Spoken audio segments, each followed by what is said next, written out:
Hello and welcome to our latest Connecting Consciousness podcast, Sacred Wisdom with Grandmother Mulara, Sue and Felix, and of course my co-host Chris. And today's date is the 28th of November 2022. Over to Chris. Hello, Grandmother Mulara, Sue and Felix, good to have you back. So our starting topic for today is intuition and discernment. And so I'd like to start with you, Sue, because I've heard you talk a lot about our inner voice and how you know when you know that that's what it is. So I'll hand over to you to get us going on this topic. Thank you. Thanks very much. I love this topic because I spent decades wanting to be able to have intuition, not recognizing that I did have intuition. And so many people come to me and talk about, they want to know, they want to hear, they want to, feel that inner knowing. And just a little background, like I probably had more psychic readings, astrologers, tarot readers, mediums, whatever, than anybody on the planet, because I started my spiritual journey probably 30 years ago and was just looking for, how do I move forward? What's my path, my purpose? And I felt like a rock. And I'm surprised how many people have come up to me after they've read or heard me. They're like, I feel like a rock too. And it's interesting when I really look at why did I feel like a rock, because when I discovered that I actually do have my own way of knowing, what I realize is I always expected it to look like everybody else. I wanted to see visions. I wanted to hear voices. I wanted to, have senses, because I was surrounded with people. They gravitated to me that had different ways of knowing, and I didn't. And so in that expectation that it would be like somebody else, like I still don't feel energy. I still don't hear or see or, have sensations like other people. And somewhere along the way, I had to realize I was wired differently for a reason. And I believe that's true of everyone. We're all designed for what we've come here for. And we've set it up so that we have the challenges and the knowing that we chose for ourselves before we came.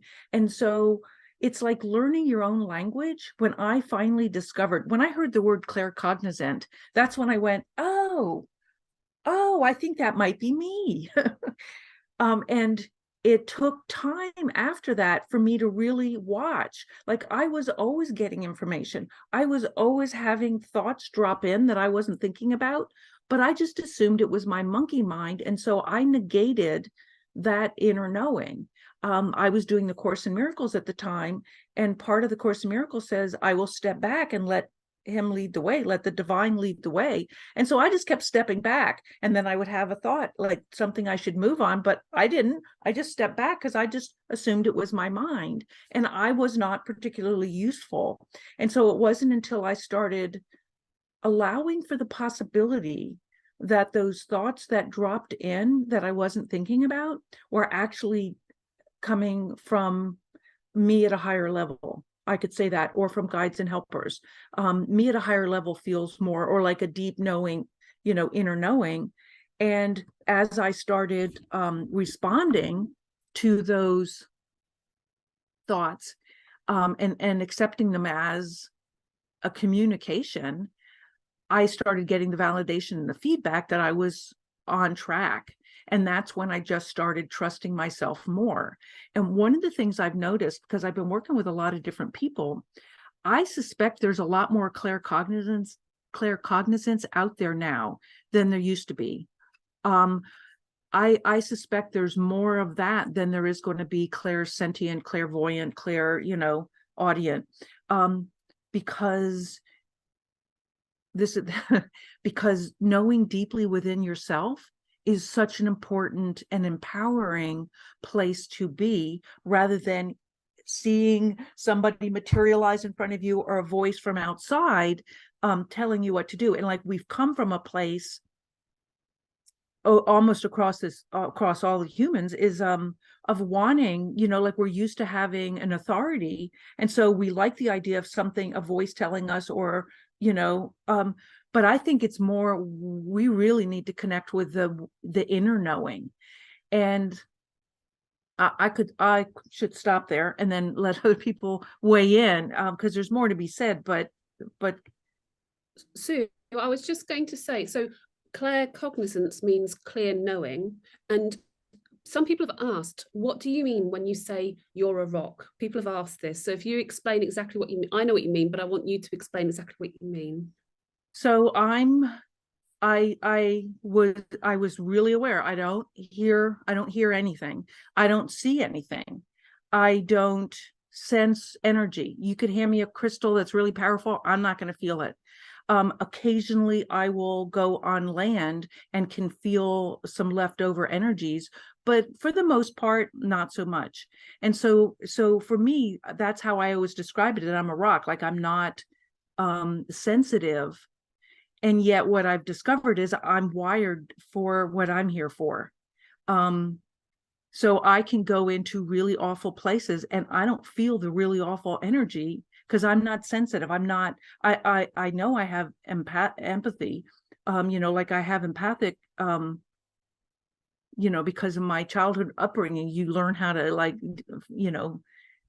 deal with what's around you. But anyway, that's how I would say I'm a rock. I just don't, all the ways I've known people to have inner knowing is not how it is for me. And yet I've come to the point where I absolutely trust and believe in my inner knowing. Like, I trust it implicitly, both what's my own intuition and then also the communication that's coming from the team that works with me. They're not the same. And I love it because I've had to come to the point where I have communication from the team, but my inner knowing still, like, my integrity, my personal integrity still weighs and measures everything that comes from the team before it will come out of my mouth, because that's me taking personal responsibility for, like, I used to be an accountant, so I'm always testing everything they are sharing with me before I will share it with people, because it has to make sense, or I'm not saying it. So I hope that answered your question. Yeah, thank you very much. Grandmother Mulara, I would love to hear your thoughts on this now. Oh, I'm just thinking, Sue, that I'm a rock. I'm one of the rock people, but I don't. So I am a rock, but it's not, I think, in a different context than you. So first things first, if we look outside of ourselves for validation, then we are not working with our intuition, our inner knowing. I agree about the inner knowing. So what's happening, I feel, what's different at this point in time is that so many people are looking outside of themselves and going, oh, well, you, or you're not. In actual fact, it's our inner compass that's really needing to be more finely tuned for developing our intuition even more smartly as a spiritual mastery tool, because it is that time of discernment between, who do we listen to and who don't we? How does that resonate for us inside? As young people, we're looking to external figures, external authority figures, to give us an idea of what's right and wrong, how to behave, who am I, getting that feedback. But as we're maturing, we really do come to a point where that flips into the inside. So it's like our locus of control is internal. We need to have that locus of control internally to really work and trust our knowing, our intuition. Having said that, I think our starseed's coming through. might not fit that bill. They're already got a connection, a connectivity beyond the beyond, that their parents and grandparents may not have a clue.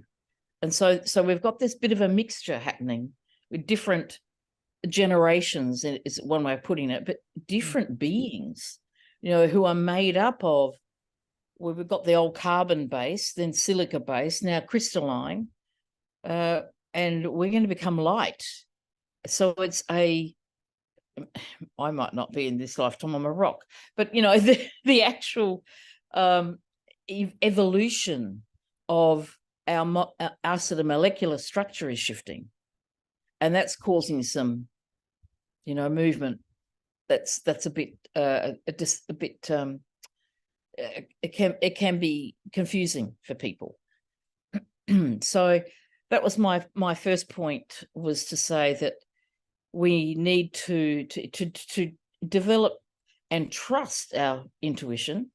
We would have to have an internal compass that is that's grounded. I still talk about grounding ourselves, and that the compass is like a way of measuring for ourselves what's right and wrong, what is a truth and what is an illusion.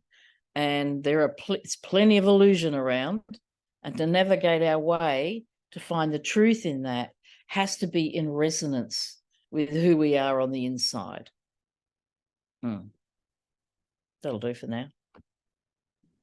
Thank you. That's wonderful. Felix? Oh, thank you, Grandmother Mulara. That was beautiful. And you, Sue, as well. I really love that. Okay, so I was thinking about this. Oh my God. Half of this week, I was thinking, where do I even begin? Where do I start? And my mind was just continuously going blank and going blank and going blank. And then it came to me, oh my God, just trust. Find that point of trust. And the pathway is always open. So when I've been kind of mulling this over and reflecting back to all of these points in time when I had no idea which way I was going to go or which way I was meant to go, it was always a case of following the flow. And wherever you land up is knowing, within the knowing is identifying that this is actually where you're meant to be. This is where you're meant to be growing, to come into your higher state of expression. And I think with this kind of trust that really develops over time. I mean, I still put my hands up. There are times when I'm like, oh my God, what do I do? And you really have always referred back to feeling through the heart. And these intuitive signs always crop up to guide you in a way to validate where you're at and what you're doing. And it's with those moments you can come into that point of discernment, questioning, having that internal dialogue with yourself. Does this feel right? And see how your body responds, feeling through the heart. And then potentially you might get some little ideas that will crop into your minds, which will kind of expand and validate, which you then question more and feel into, which then opens up into this whole beautiful lotus, to show you this field of opportunity and placement of which way to go. So I feel that was quite important for me to kind of remember today, given the current circumstances in the world that we're kind of working into. There's so much going on externally, and then we're feeling it all internally. And we have to kind of come to that point of discernment. What is actually mine and what is the collective's? So when we get to that point and really query this, why am I feeling all of these different emotions every single day? This can't all be mine, because if we're all a part of a whole, we're going to be connecting into one another one way or another and feeling into the stresses of the world. The first thing I picked up in the on my phone today, I never look at the news, but it came up with the Belgium football winning or losing even to Morocco, and there were torches of the cars being set on fire, and I was thinking, oh my God, what's going on? And then the first thing I clearly heard was, do you really think that this is a genuine response, or is this more orchestrated? So then we get snapped back into reality and think, actually, hold on. We've seen on many occasions how media manipulations are really bringing in so much distortion. So then we can tap back into that intuition and knowing and grounding that into our presence to bring us back into alignment. And I think that's where I'm going to start for today. Thanks, guys. Thank you, Felix. That's really good. When Chris and I were creating the topic, intuition and discernment, to share with our coordinators and members, we looked at the 3 energy centers in the body that deal with intuition and inner knowing. And these are the gut and the heart and the head and the mind. And we asked our members to say, you know, how do you feel about X? You know, from the gut, what's your gut feeling? How do you feel about it when you're sort of viewing it through the heart-centered? And what do you think about it? And see if the answers are different. And it's very interesting because for many things, the answers could be really different. And so the trick then is to see how you can align all this, or which one is right, you know? And it's an interesting tool to use to work with a situation and to see if you can align the centers as well. Because if when your gut and your heart and your head are telling you the same thing, then that is a real inner truth. And I think that's something that people have developed. Like I think Sue has really developed that. And, you know, all of us here probably have. But if they're telling us different things, you know, if your, you know, gut is saying, I don't really trust that. Your heart is saying, well, you need to love and compassion and love everything. And your head is saying, I like this, but I don't like that. Then, you know, you need to work with everything, because the real way of doing it truly is aligning all of these centers. Chris, I'd love to hear your thoughts on that. Thanks, Becky, and thank you, everyone. This is a great discussion. The question I hear most often from people on this topic is, like, how do I know? Because we're barraged with so much information. And so I first want to go back to something, Becky, that you said and what Felix said. So when Felix said, feel the body, it reminded me of Maharishi, who started transcendental meditation. So one of my spiritual teachers studied with him, and he said people would come to him and have these long stories with all this drama, this happened, that happened, blah, blah, blah, what should I do? And he said more often than Maharishi's answer was, feel the body. And the reason why he said that is because it kind of removes all the noise and all the external, and it brings you back into the present moment and back into them, Becky, how you were describing feeling in different places in your body. And so I personally think, at least for me, the first step is being able to quiet all of those external things. And I guess, Grandmother Mulara, that kind of comes back to what you were talking about, like with the compass too. Like, how do you get to know yourself? And I think that's really the biggest first step. And then also for me, like, I've had a couple of experiences where I've had like my inner voice, and it's been a really big, like I've had one that was like a life and death story, that when most of the time I think that inner voice, it's like really little small things. And then people say, well, how can that be my inner voice, right? Like you might get guidance to turn left when you're driving home, but it's quicker to go straight. And you know, maybe by turning left, you avoid an accident, or maybe your energy is needed on the block where you turn left. But I found that usually it's those little inner nudges. And for me, it's usually the first thing that comes in. And then if I don't get into the, well, I don't want to do that, or what about this, or this is quicker. And, you know, when you start arguing with that little voice, then usually for me, it's like that first thing that comes to mind.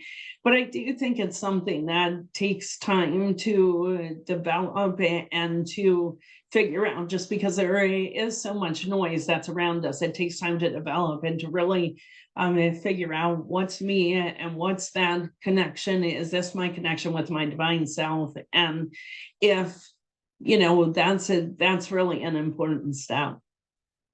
One of the things that comes to mind now is the fact that from a very young age, and especially, you know, kids are made to go to school and we're taught very much to work from our left brain and be analytical, and that in a way then teaches us to use our mind and trust that over and above everything else. But I think the reality is that the mind is the one part of us that is most easily manipulated. I mean, that's something, you know, that is well known, you know, with MK Ultra and how humans are generally manipulated through media and things like that. So if we're all trained to trust our mind and listen to our mind and all the thoughts going on there, and not listen to the other parts, I think that's where the shift has been, and we need to bring it back and recognize that, yes, the mind is a very useful tool, but the left and the right hemispheres have to be in balance, and they have to in turn be in balance with the heart, which has to be in balance with the gut. And we're using our bodies, our beautiful gifts here on earth, as like an antenna to pick up and messages and to work with that and use the whole body as like a divining tool, really. And we can all do that, but we need to get away from the way that we've been brought up. It's like the mind is valued more than the heart, and so there's a wanting to know that's behind a lot of the, I want my intuition to work, because they want to be able to know. And Felix, I heard what you said. It's like sometimes it's not time to know. Sometimes the answer's not even there yet. And so that want to know pushes people a lot to try to figure out their intuition. Whereas if they think back on their life and look at those moments when they turned left suddenly, or they suddenly quit the job and went this way, they were following an inner knowing. It's just, it didn't rise up into the point where they went, oh, that was my intuition. They don't recognize it. And yet, if people think back on their lives, they've been following a deep inner knowing all the time. The problem is we've decided, okay, intuition. I'm going to, my mind is pushing to try to find my intuition. And it doesn't quite work that way. The other thing is the emotions get in there too. Like, I think we have a little bit of a challenge with the emotions getting in the way of intuition being able to flow. I loved, Felix, a couple of things you said, because the intuitive signs, like people say, how do you know? And it's like, there's a certain amount of stuff, is like low, your ego, your mind, your blah, blah, blah. And then there's stuff, is like, okay, this is my divine knowing. And then there's a lot of gray in between. And really the challenge is like how to get that gray, how to reduce the amount of gray, and asking the question, well, what do I do now? I mean, Felix, you mentioned that, asking the question of yourself, of your guides and helpers, like you don't know who you're asking of, but asking the question, okay, how do I move through this? And then watching for the synchronicities, the intuitive signs, things that validate where the flow is. You can see really clearly where the door is open to move this way and where it's not. And when you're banging up against a door, check, because you might have a thought that's pushing you, that's working against your intuition, or you might have emotions. No, I don't want it to be that way. I want it to be this way. I'm looking at the things that get in the way of people knowing, and yet when they know, there are times in their life where they turned on a dime because they knew, and they didn't question it. They didn't try to fit it in. They didn't look at it emotionally. Absolutely. Oh my God. Sorry to jump in here, and that was just so perfectly put. It was just, I just want to touch base on a couple of things. That reflection, going back to the previous years of your life, what I'm finding with so many people, clients, myself, and also within like the memory fields of the earth as well, we're really tying up all of those loose ends. And as we go back to reflecting to that point, we're now bringing what we've harnessed and brought into ourselves, that inner knowing, that development. And what it does is it goes into these pockets, these memory fields, these spheres where we lacked in that kind of development. And what it does is it flourishes that memory field, that opening to be able to harness and structure our levels back to how we are today. So it's filling in all these little gaps essentially, and then working to reintegrate. So I thought that was just so perfectly put, bringing that up. And I think with the emotions, yeah, absolutely. We're so surrounded by emotion all the time. And I think it's getting to that point of the 0 point, coming into the heart and into divine neutrality. That's when we can really discern properly, correctly, or more accurately, I would say. But at the same time, as we come into that space and recognize, okay, this is where this emotion has come from, this is where that's come from, acknowledge it, and it just dissipates, it goes. And I think that's a real core point here, because when we identify that root location from where it's entered, then we can kind of free ourselves from that kind of level of entrapment as well. So yeah, what I'm also seeing as well with the mental field, yeah, we've got so much barrage coming in, but the whole mental field of the earth is also correcting at the moment, and also within ourselves. Every bit of healing that we've all been up to, been doing on a collective level, it is having such a profound impact on the mental field to lift that level of oh my god, it looks like a wall of gray almost, coming, it's presenting as like a grey slatted roof to me now. It's all lifting and coming off, and within that you've got the foundation levels of the mental field ready to come into flourish, and I'm actually seeing it now being seeded and coming into like a kind of garden space, flowers growing through it. So it's like an evolution of the mental field to be able to come into that state of awareness. And interestingly, what I have noticed is the amount of people online, the ones who aren't aware and awake, who have picked up on the fact of the whole Balenciaga fiasco with their child photo shoot, which is a fashion label, which I used to work in fashion, so I picked up on these kind of things. The public are getting it, which is really interesting, because before, a year ago, 2 years ago, not going to happen. So yeah, I'll leave it at that. Thanks. Thank you, Felix. So Grandmother Mulara, how do you know when you know? You know, In an Aboriginal way. Okay, to walk a mystical path with practical feet, I'm going to give you some practical examples. A practical thing to do is to ask for a sign. Okay, while you are building your intuition or trusting your intuition, you could ask for a sign. You know, I'd say grandmothers, but you use whatever calling you're calling, God or whoever, and just say, you know, grandmothers, if this is meant to be the direction I'm supposed to go, give me a sign. I'm asking for a sign. Or, you know, for decision making, or for a sense of a particular thing happening for you. You know, is it real, or can I get a sign as to whether this is something I should pay attention to or not? So there was somebody I knew who was going off on holiday, but was in the crux of a change of life. And she said, I'm really hoping to get a sign. I really want a sign that this is the right, you know, direction to go. And she was changing her career. Anyway, I saw her afterwards when she came back, and she said, I'm still not, a little bit unsure, and and she was talking about that. Then she happened to say, and then this sign hit me. I went, really? I said, you mean to say, basically she wasn't using her intuition. I said, so the grandmothers had to actually hit you with a sign for you to pay attention.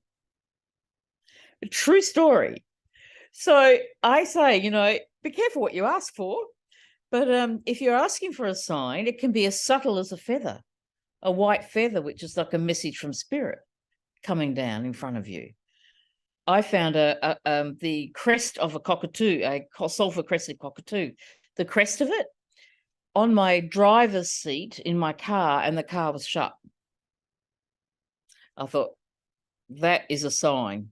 So the signs are everywhere, but if you call them in and actually ask for a sign that that I'm intuiting this correctly, see what happens. But watch out for if you're not paying attention and they've actually got to clunk you on the head with a sign. I love and I that. always, the rock's point of view of asking for a sign, I always say, give me a sign and make it so obvious that I can't miss it, because I'm a little thicker.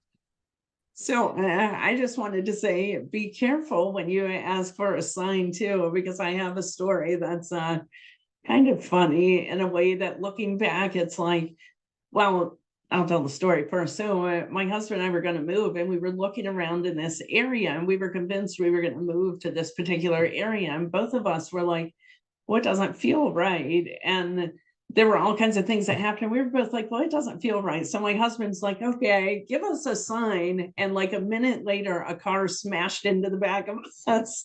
So we were fine. Everybody was fine. But it's like, and then he said, well, I guess I asked for that. And then very quickly I said, we were both feeling like, okay, this wasn't right. So did we really need to ask for a sign? When I was doing my shamanic course, this is years ago now, and I was in the second year, and there was one weekend that I missed, and I think I was ill, and it was the weekend that was talking about the shadow side and integrating the dark with the light, and it was a really big one.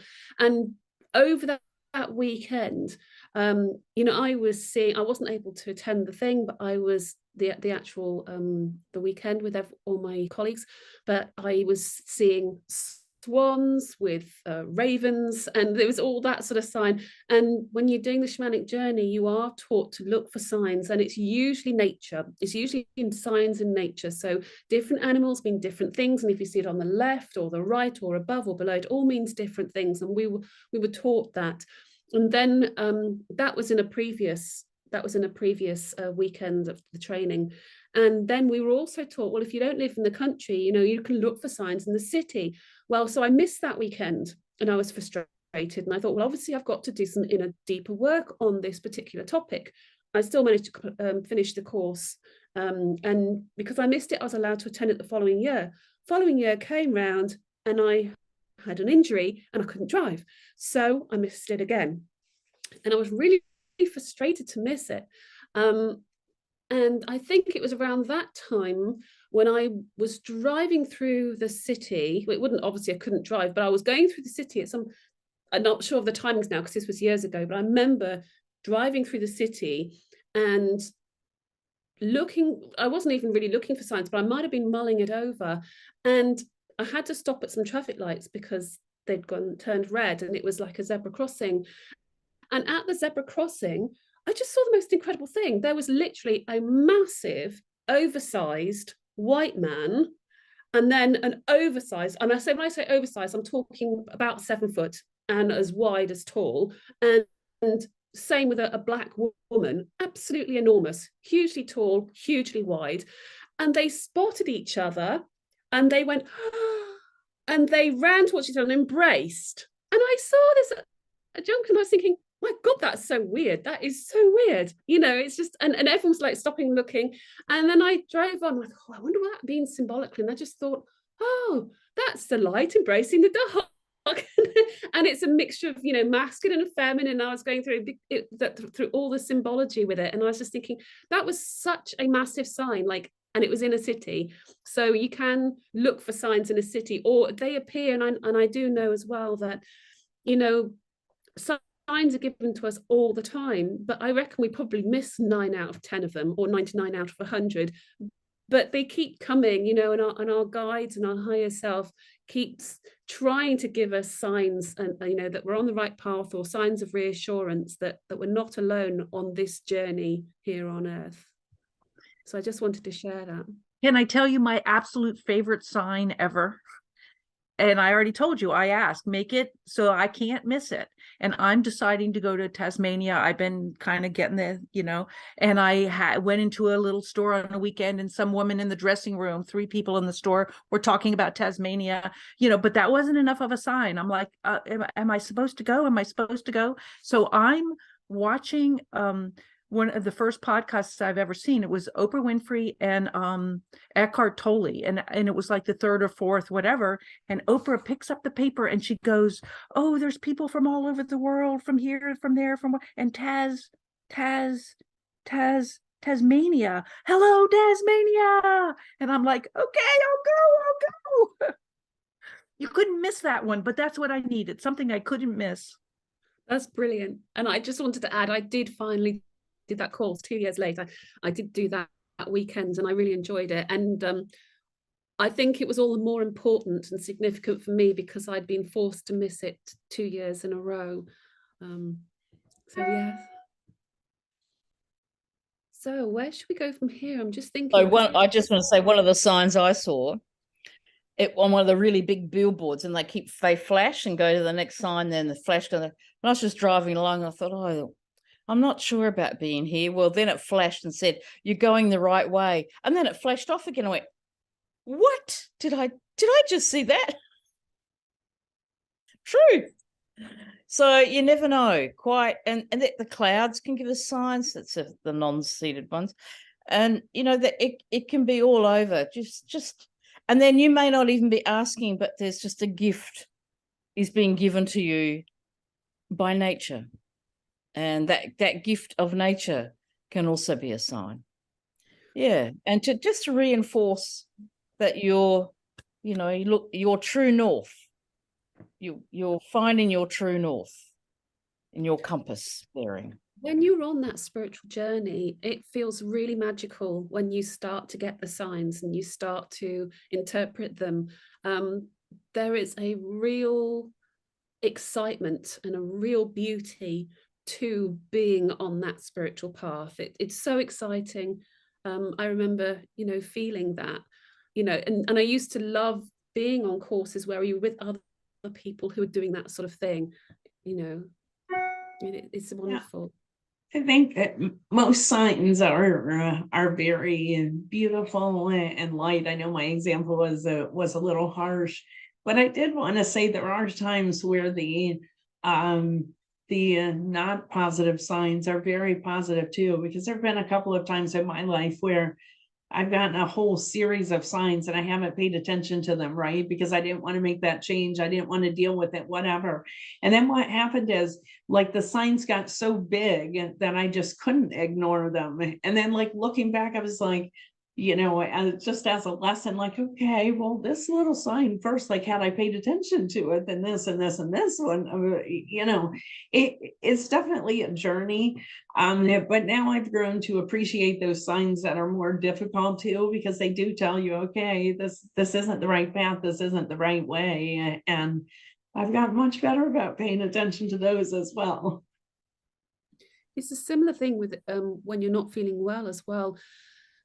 People can have a mild illness or slight illness and ignore it and so on, but then it can reach a point where it's really bad and so totally in your face that you have to start making life-changing decisions, whatever it is, like giving up smoking, giving up drinking, or giving up a particular food or lifestyle, whatever it is.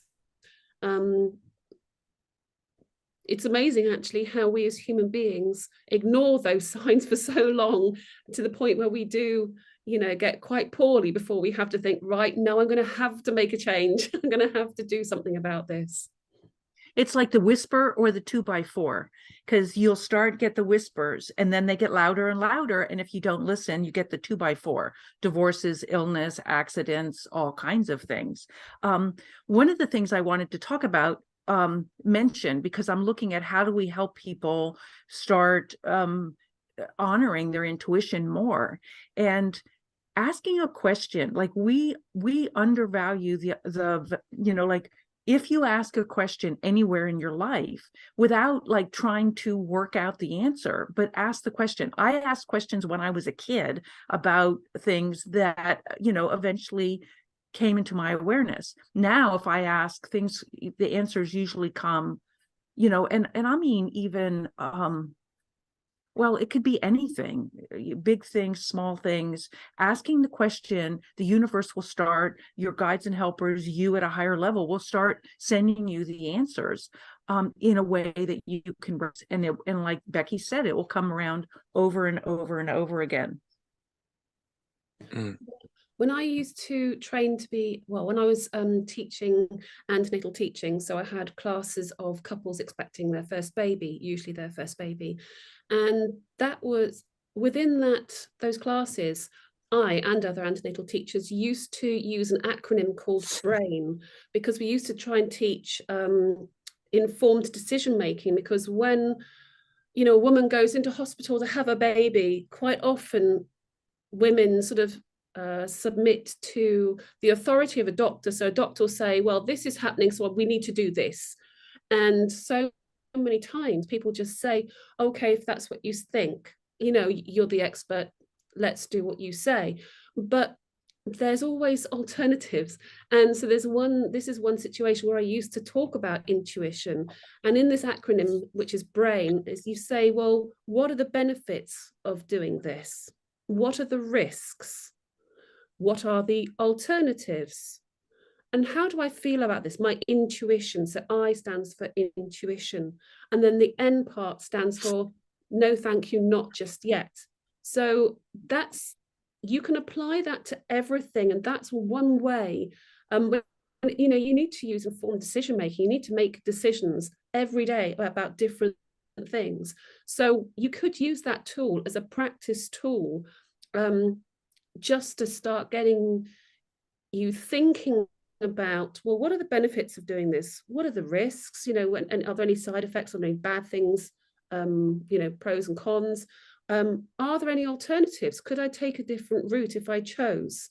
And then using intuition, which means you've got to tap into, how do I feel about this? And recognizing that it's your own personal choice, that it's your sovereignty, and you have a choice in the matter. You can choose to do one thing, or you can choose to do another, or you can choose to just wait a while and see how you feel about it in 5 minutes, in a day, you know, in a week, that sort of thing. Oh my God, absolutely. And I think it's so important as well to bring in that time essence into it as well, because sometimes when we get that initial piece of information coming forward, or that we put on the spot, you get such a rush of energy, of emotion that comes up within that as well. And that can really, if it's something particularly fear inducing, it can really throw all levels of your discernment, of your cognitive, well, logical brain as well, which prevents us from then making a grounded choice that is going to benefit everyone, really. Well, and if it's something more scary, then benefit yourself. So yeah, I feel that's a good method for many people. I always go back to the feeling with it as well, and seeing how it strongly feels within the heart. I think that's so important. And then just, again, like we mentioned earlier, seeing how it resonates through the mind as well, because half the time the mind, it has been very much corrupted with all of these different thoughts. And if our channels are open, we are going to be getting in a lot more infiltration that comes through to knock us off our kilter, really, and then prevent us from making that informed decision or choice. So yeah, I really resonate with that, Becky. Decisions are really challenging, for sure, especially when you want to move from a more aligned place. And two things that I feel like are worth knowing is sometimes the decision's not there yet. It's not timing. And so you could pick either one, but those aren't like, if you're at a crossroads, it may be that neither one of those is where you're going. And so if you're not feeling moved to pull one way or another, I think the waiting, the just taking a minute and seeing what else shows up. One of the things that I've done for myself when I'm trying to make some big decisions is, if I'm confronted with two paths, I will imagine walking down this one. I will just imagine in my mind. Okay, what will this look like? What will it feel like? What will, I don't think I like that. And then I try this one. Okay, I'm walking down that path, and it's like, oh yeah, that feels better. That feels more right. That feels more life-giving. Or if neither one of them does, then I just hold still and wait. Like, actually, I'll ask the question, is there another path that I haven't seen yet? And then I wait till it shows up. Absolutely. Yeah. I've been having similar things as well with trying to move house for quite a while. And it's just always come back to it as the timing isn't right. Every time I've gone to view places, it's all been, oh, gorgeous, perfect. Then last minute, no, not going to happen. And it's within that you can play along with the fantasy and get into that feeling momentum, even if just to apply to future manifestations, to bring that energy in for you to show your team where you would like to be moving to. The timing may not be right, but at least then you're bringing that in and getting that feeling flowing through the body to then be sending outwards as well. And then intuitively later on, you may get signs popping up. You may see a nice apartment or a city where you feel particularly drawn to, or a countryside, or the Lake District. So yeah, it's perfect. So we're getting close to a time here. Before we started recording the podcast, we had a really great discussion about today's times, which are challenging for many people and challenging for most of us in certain ways. So I would love to open up the conversation to how we can apply some of the things that we talked about to some of the things that are going on to make it a little bit easier. Thank you, Chris. Can I just dip in with, I was just going to read through a couple of sentences that's in our spiritual topic on discernment, because the word discernment comes from the Greek word diakrisis, which embodies several ideas: to see, consider, examine, understand, hear, and judge closely. In short, discernment is the ability to determine what is true and not true, and what is real versus not real. But discernment is individual, and what feels right or is true for one person is not necessarily an absolute truth for another. Some situations are easy and straightforward to discern, while others are tricky. So we have to take into consideration others' thoughts and opinions, and also what our judgment and desire of particular outcomes are as well. So I just wanted to throw that in.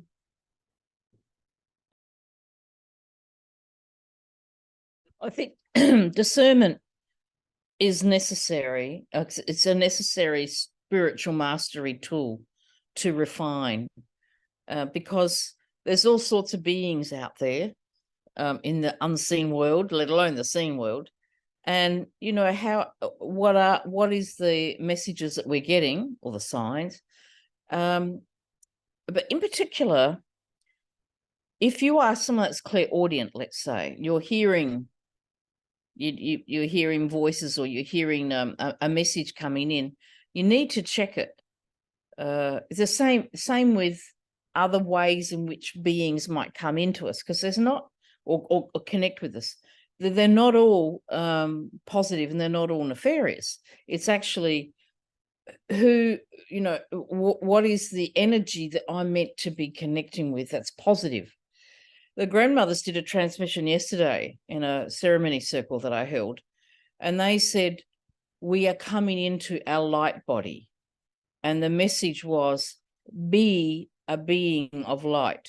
Whatever is going on, the message was, ground yourself and just be the light. We hear about, let's just be love. What they've said is actually be the light. You hold that light, that sacred neutral that we talked about another time. Be the light, and there will be others that will come to gravitate towards you, and because they feel that your energy, your presence. And you may find there are others that you gravitate towards, because there's a particular feeling of feeling good about being in their presence, and that's about being in alignment with your light body. So be the light.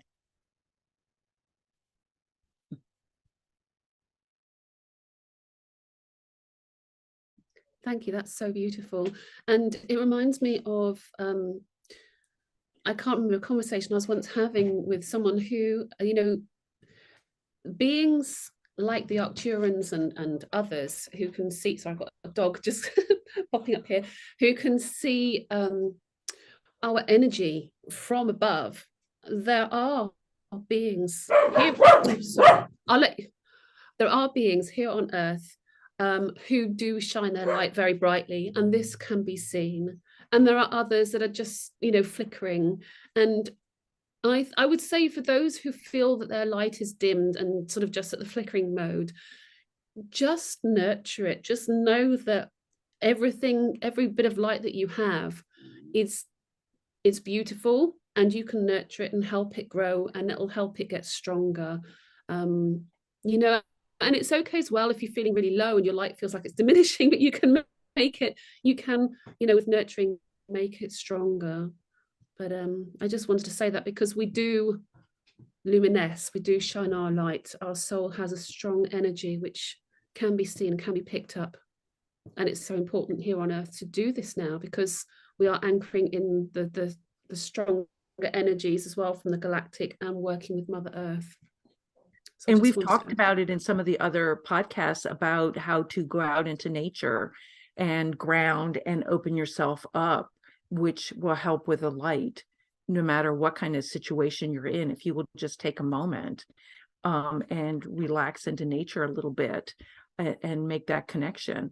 Because Grandmother Mulara, I loved what you said. I think shining the light helps us deal with what Chris was asking about, like these challenging times. If you can find and remember your alignment and your connection to you and to a greater everything, even with all the stuff going on around us, you're just, it's like having more stability within yourself will make these challenging times less challenging. Yeah, that was lovely. Really, really nice. What I also feel to add to this as well is if one is going down this intuitive path, it's so important to maintain energetic hygiene as well, because if you really want to have strong intuition, what you're going to be benefiting from is if you're running energy every day, twice a day. Doesn't take long, maybe 10 minutes. You can find a meditation on YouTube or something just to clear out all of your channels, clear out all of your stagnation within the body, and then find that connection to the grand central sun, to the diamond core, to bring everything back into alignment into the now, which will then make it a lot easier to clear the mind and be able to feel into it a lot more. So I do this on a daily basis, sometimes like 2-3 hours depending on the day, but it has been, from where I began, it has been absolutely pivotal and life-changing for me. And if there's anything that I can recommend, it would be to work with that to really get yourself moving forwards. But yeah. Thank you, Felix, Sue, and Grandmother Mulara. And Grandmother Mulara, I love that you shared the grandmother wisdom and be the light. That's just so beautiful. And so, you know, we're trained to value doing and accomplishments, and really a lot of what we're here for, if not all of what we're here for in this moment of time right now, is to be the light. And so I think everything that was just talked about, how to ground yourself, how to keep yourself in that space in connection with your divine self, with all that is so important. And I know we've talked about that a lot on other podcasts too. But one thing I'll say is that we're all different. So if the suggestions that have been given here don't resonate with you, figure out what it is that does resonate with you. And I know I've said before, I go sit under a tree. That like really does it for me. But we're all different. And some people, you know, don't have the opportunity to get outside or to go someplace that's very relaxing, you can visualize and receive the same benefits to it. So I would just say we're all different, and figure out what those things are for you, because I think in these times it's just so important to be grounded and to be connected with your divine self. Thank you, Chris. I think that's absolutely beautiful, and it's a lovely way to round up the podcast. I just would love to have just final thoughts from each of Felix and Grandmother Mulara and Sue on this topic, and then we'll wind it up. Okay, thank you so much. Grandmother Mulara? Yeah, I just think that discernment is important. What Felix had said about paying attention to what's coming in. And if you can work with your own feeling with the environment, your body is your Geiger counter. It's your body that will tell you what's truth or not truth. And so listen to your body, pay attention to your body, notice the subtle shifts that when you go this way, oh, no, that's not right, go the other way. Well, I'm just using that as an example, but your body will tell you, and learn to trust your body telling you. And then the discernment is about what are you paying attention to and what can you leave behind. So good luck, everyone. Shine that light, and it makes the darkness go away. Thank you. Thank you, Grandmother Mulara. It's so beautiful. And Felix? Oh yeah, I love that. It was so nice. What I found, I feel it was a really good way for my own development was to make it into a bit of a game, journal it, practice it, see what comes in, and work with your intention every day to intend for intuitive happenings to come about. And when that does, journal them down and really feel into it and feel how joyous it can bring, how much joy it can bring, sorry. When going through these kind of moments, it will run an update through your field to register the integration of this, which then expands into levels. Well, every day it grows and grows and grows. So yeah, I feel that that's a really good way to kind of make it more fun and less scary necessarily when you're working in the real world. So bring it back to joy, bring it back to pleasure, and just experiment and have fun with it.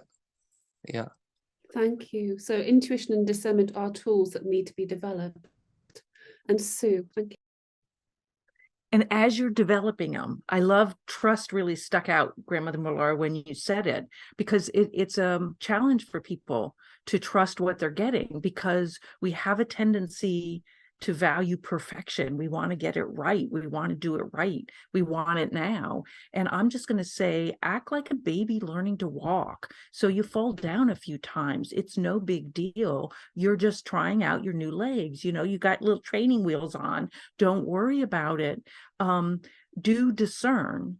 And so Grandmother Mulara, that's a perfect warning, because if something's telling you something that doesn't feel right, and I don't find that many people really fall for that. Every once in a while, someone does, like they believe, oh, it's a voice outside of me, I'm going to believe it. It's like, well, you don't have to.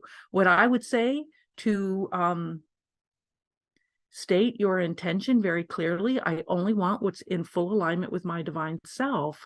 And then don't be afraid to try out your intuition and try out asking questions and asking for signs and interpreting them. And it's the fear of getting it wrong, or the fear, like it's a risk. It's like, don't be afraid. This is a God-given, this is an innate part of you. You're just giving it the opportunity to express itself a little, to be more authentic, to be more real, to allow something within you to be heard. Are you listening to yourself? And thank you very much. This was a very fun discussion.